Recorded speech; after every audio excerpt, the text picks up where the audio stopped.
ఏంటమ్మా ఏం పేరు? వరపు ఏంటి? వెంకటేశ్వర. ఇద్దరు బిడ్డలమ్మా? ఏం చదువుకున్నారమ్మా?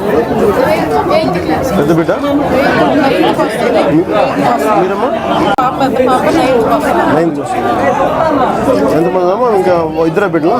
ఇద్దరు ఆడబిడ్డలేనా? ఎన్ని ఎకరాలు చేశారమ్మా? 2 ఎకరాలా? 2 ఎకరాలు సొంతం, 7 ఎకరాలు కౌలుకి తీసుకున్నాడు. 8 ఎకరాలు వేసాడన్న. పత్తి మాగాని 3 వేసాడు. 4 సంవత్సరాల నుంచి వరుస కష్టం. ఎప్పుడు జరిగిందమ్మా? 2019 జరిగింది. 3 సంవత్సరాలు నిన్నటి కంప్లీట్ అయింది. నిన్నటి రోజు చనిపోయాడు. ఎలా జరిగింది? ఇంటికి రేషన్ షెడ్కి వేసుకున్నాడు.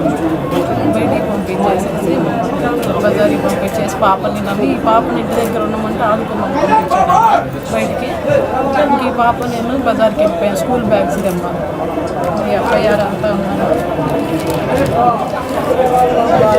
అంతా వచ్చారు, ఆ పథకం అన్నారు, ఈ పథకం అన్నారు, అంతా చూపించారు. కానీ ఎవరు ఒక్క రూపాయి ఇచ్చింది లేదన్న. ఒక 2 లక్షలు వచ్చినాయి అన్న, అది మొత్తం అప్పుకే కట్టేశాను. 7 లక్షలు ఇవ్వలేదమ్మా? 7 లక్షలు రాలేదు.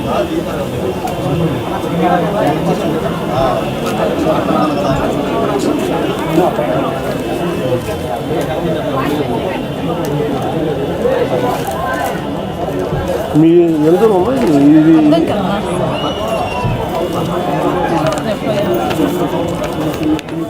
2 lakhs కదమ్మా? 2 lakhs. పాలిటెక్నిక్ ఎవరు చదువుతున్నారు? పాలిటెక్నిక్ చదువుతుందా? లేదు సార్, 8th 9th సార్. చిన్న 10th 9th.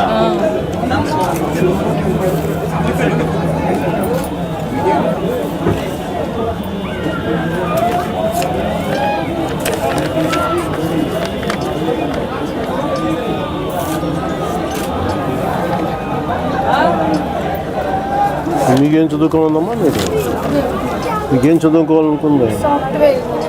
మీరమ్మా?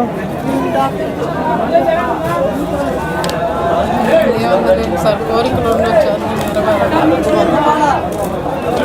చాలా ఇబ్బంది పడ్డాను సార్. పనికి కూడా వెళ్ళి కూలికి అన్నం పెట్టుకున్నాను సార్. ఎవరు పట్టించుకోక వాళ్ళే చెప్తారు ఏంటంటే సార్, మిల్లులో పనికి కూడా వెళ్ళి బిడ్డలకి అన్నం పెట్టుకున్నాను. చెప్పండి. మిల్లులో పనికి వెళ్ళి ఇద్దరికి అన్నం పెట్టుకున్నాను సార్. వాళ్ళే చెప్తారు మేడం. అయిన వాళ్ళు వదిలేశారు. తల్లిదండ్రులు అంతగా ఇదైనా 3 ఆడబిడ్డలు మేము. ఇంకో అక్క వాళ్ళ పాప, ఆ పాప వాళ్ళ అమ్మ కూడా అట్లా చేసుకుంది. పురుగుల మందు వేసింది చంద్రబాబు. అక్క సొంత అక్క పాప. 3 ఆడపిల్లలమ్మ. మగవాళ్ళు ఎవరు సార్? మగవాళ్ళు ఎవరున్నారు? అన్న తమ్ముళ్ళు లేరు సార్. నానే ఉన్నాడు. ఆయన ఫస్ట్ నుంచి తాగుతూ పట్టించుకున్నాను.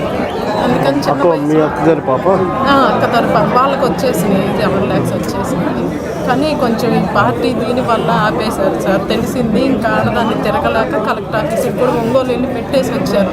స్పందన కార్యక్రమంలో పెట్టాను సార్. కానీ ఏం ఉపయోగం లేదు. ఇంకా తిరగలేక వదిలేశాను సార్. వాళ్ళ కళ్ళు వీళ్ళ కళ్ళు పట్టుకోవడం చదువు కూడా లేదు. 7 వరకే చదువుకున్నాను నేను. అందుకే బిడ్డలన్నా చదివించుకున్నాను. మీరున్నారమ్మా? నాన్నదంతా పాప వెళ్ళి చూసి చంపకి కొట్టడం తట్టడం చేసింది సార్. చాలా ధైర్యం.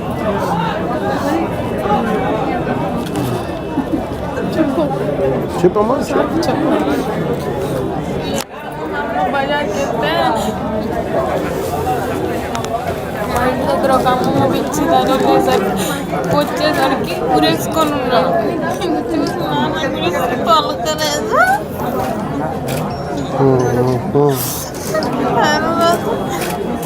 ఇంటి దగ్గర వాళ్ళందరూ చెప్తే వచ్చి చూసి అప్పుడు లాస్ట్లో కన్ను ఉందన్నారు. తీసుకెళ్ళేసరికి అది కూడా పోయింది. చనిపోయాడు.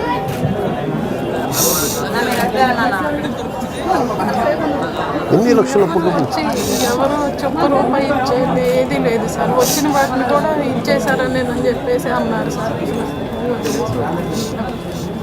బోర్లు వేసాడు సార్. బోర్లు వేసిన అందువల్ల బాగా ఇది అయిపోయింది.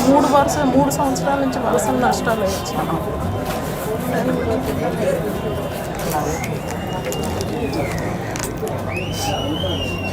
ఆ రోజు జరిగిన సంఘటన చెప్పండి అమ్మా. యాక్చువల్గా చెప్పాలి. Even she wanted to go away. So she was very depressed because మీరు కూడా ఎవరు పాప the two girls are there. So she wanted ఏంటన్నయ్య to.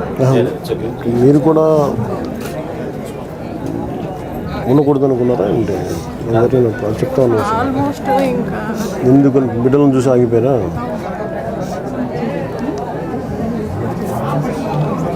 ఆయన చదువుకున్నారు కదమ్మా, లేదండి లేదు సార్.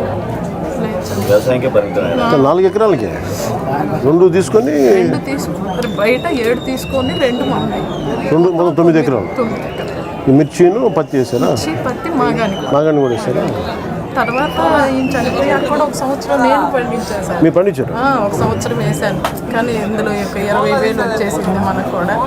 చిన్నగా నెట్టుకుంటూ వస్తున్నా చేసుకుంటాం. ఇంకా కొంచెం వేసిన పరంగా సంవత్సరం కూడా 18,000 నష్టం జరిగింది. పంట నష్టం సొంతంగా పాపం నిలబడి వేసింది.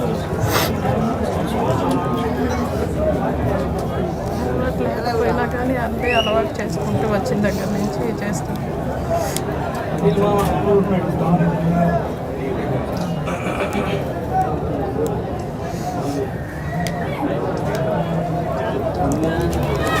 Take care of your children.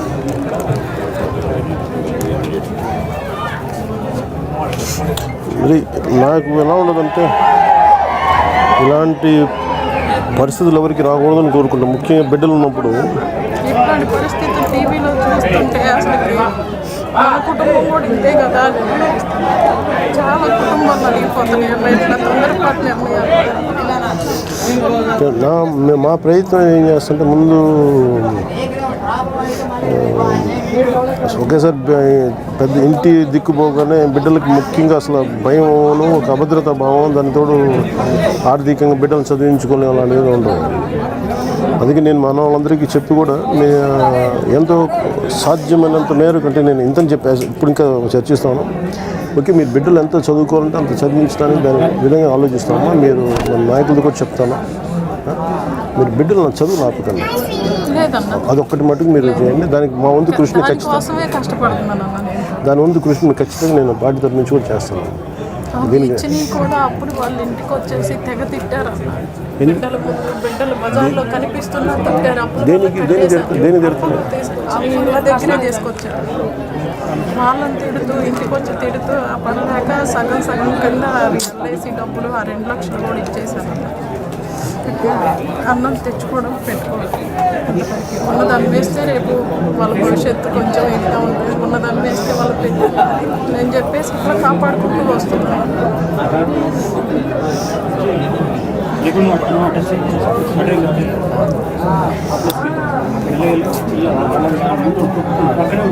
నేను పెద్ద మాటలు మాట్లాడాను, మనస్ఫూర్తి నిజంగా నాకు చాలా బాధ కలిగి చేస్తాను. మీరు ముఖ్యంగా ఇది కాకుండా ఇప్పుడు ఇచ్చేది కాకుండా బిడ్డల చదువుకు సంబంధించి నేను ప్రత్యేకించి మీతో మన వాళ్ళు ఎవరో మీ టచ్లోకి వస్తారు. నేను మీకు అండగా నేను ఇంతకు మించి నేను రెగ్యులర్ కూర్చుని ఆ డ్రామా చేయడానికి రాలేదు. నేను మనస్ఫూర్తిగా సొంత మనసు బాధ కలిగి నేను చేస్తాను. జాగ్రత్త, మీరు క్షేమంగా ఉండాలి, నేను మీరు బాగుండాలని కోరుకుంటాను. మనస్ఫూర్తిగా నా వంతు నా వ్యక్తిగతంగా మీతో అందరి తరఫున అందరూ మీకు అండగా ఉంటాను. ముందు ధైర్యం కోల్పోకండి, అదొకటే నేను చెప్తాను. అదొక్కటే నేను భగవంతుడిని కోరుకుంటాను. ఏ సమస్య వచ్చినా ధైర్యాన్ని లేదు, మీరు చాలా కష్టాలు తట్టుకొని నిలబడ్డారు. మీకు వచ్చిన కష్టం మా సామాన్యుని కష్టంగా తట్టుకొని నిలబడ్డారు. ఇదే ధైర్యం బిడ్డలకి ఇవ్వాలంటే మేము మాలాంటి వాళ్ళందరూ మేము అండగా ఉంటాం. అన్నలాగే అనుకున్నాం.